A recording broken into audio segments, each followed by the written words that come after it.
이번 대선 이재명 후보가 꾸준히 정치보복하지 않겠다 말했지만 역시 정치보복과 내란 청산은 구분해야 할 것 같습니다. 이재명 후보가 내란 종식을 위해선 그 대상이 정치인이어도 특검 대상이 돼야 한다고 분명히 천명했습니다. 이재명 후보가 오늘자 JTBC 장르만 여의도에 출연해 완전한 내란 종식을 위해 특검이 필요하다고 강하게 역설했습니다.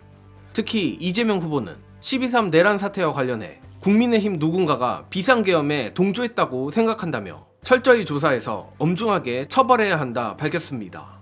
이는 모두의 말한 대로 정치보복과 내란 청산은 엄연히 다른 것이며 특검의 수사 대상이 국민의힘일지언정 절대 봐주지 않는다는 걸 이재명 후보가 못 박은 것입니다. 또한 이재명 후보의 이번 입장 표명은 아주 시의적절하다고 보는데 안 그래도 이재명 후보는 이번 대선 기간 내내 정치보복을 하지 않겠다 선언한 바 있고 정예능은 이에 동의하면서도 내심 걱정이 있었습니다.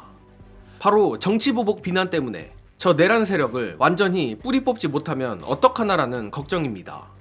아마 정예능 시청자 여러분들도 비슷한 우려를 하시지 않았을까 싶은데 차제에 이재명 후보가 정치보복에 대해 명확한 의미 규정을 함으로써 지지자들이 가지고 있는 눈꽃만큼의 우려를 불식시킴과 동시에 국민의힘이 나중 가서 딴소리를 못하게 엄중 경고한 것입니다.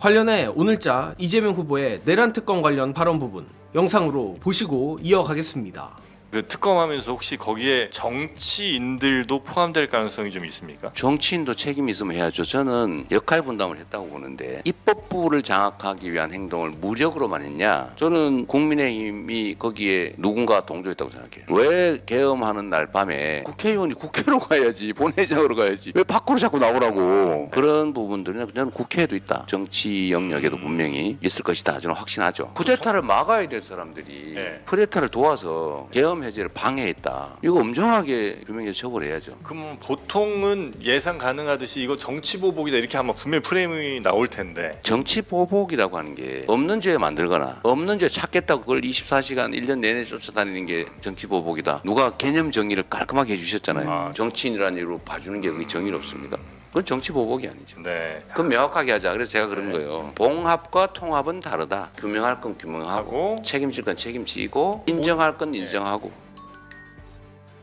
이재명 후보가 이름을 언급하진 않았지만 내란에 동조한 것으로 의심되는 국민의힘 누군가가 누군지는 우리 모두 대강 알고 있습니다. 예컨대 국민의힘 의원들을 국회가 아닌 당사로 모이라고 지시한 인사랄지 계엄 해제 표결 직전까지 국회에 있었으면서 누군가와 통화 후 정작 표결엔 참여하지 않은 인사, 또 계엄군이 국회에 진입하기 20분 전까지 내란 수계와 통화를 한 인사 등 도대체가 한둘이 아닙니다. 이 정도면 의심을 안 하는 게 이상한 수준이고 오히려 정치보복이라는 명분으로 수사를 안 하는 게 내란 동조라 봐도 과언이 아닙니다.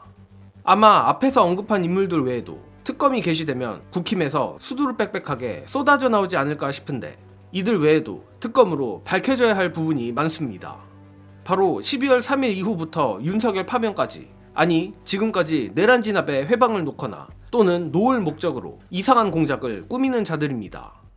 특히 정예는 개인적으로 정말 이해가 안 가면서도 기괴했던 인물들이 계엄 해제 표결에는 참여해놓고 정작 윤석열 탄핵 정국에서는 내란 속의 윤석열 및 내란을 옹호한 자들입니다. 상식적으로 국힘 소속 의원이 계엄 해제 표결에 참여했다는 것 자체가 본인의 의지와 상관없이 윤석열과는 적대적 관계에 놓인 것이나 다름없는데 극우화된 지지층 때문에 그러는 건지 윤석열, 김관희에게 약점 잡힌 게 있어서인지 윤석열의 복귀에 안간힘을 쓰는 게 너무도 기괴해 보였습니다. 물론 이런 자들뿐 아니라 계엄 해제 표결에도 불참하고 탄핵 정국 때도 과할 정도로 내란을 옹호하는 자들 역시 특검의 수사 대상이 될 수밖에 없습니다. 그리고 내란 특검이 정말 출범한다면 단순히 12월 3일 밤의 행적에만 국한하는 것이 아니라 국민의힘이 벌벌 떨고 있는 내란 선동죄 및 외환죄까지 범위를 확장시켜야 마땅합니다. 지난 1월에 내란정당 국민의힘이 황당하기 짝이 없는 자체 계엄특검법을 발의한 것만 봐도 저들의 약점이 무엇인지는 본인들 스스로 드러낸 것입니다. 따라서 마무리하자면 민주공화국에서 벌일 수 있는 가장 최악의 범죄인 내란에 대해서만큼은 모든 역량을 총동원하여 탈탈 터는 것만이 정도입니다. 양형이 다른 어떤 형사처벌보다 강한 최악의 범죄를 수사하는 게 정치보복이다? 지나가는 개도 웃을 소리입니다. 반역에 대한 수사가 정치 보복이라면 그런 보복은 100번, 1000번, 10,000번을 해도 모자랍니다. 게다가 이재명 후보가 내란 특검에 대해 분명히 입장을 밝힌 만큼 앞으로 우리 민주시민들도 내란 청산을 위해 이재명 후보, 이재명 대통령에게 계속 힘을 실어주시라는 부탁드리며 이번 소식은 여기서 마칩니다. 시청해주신 여러분 감사합니다.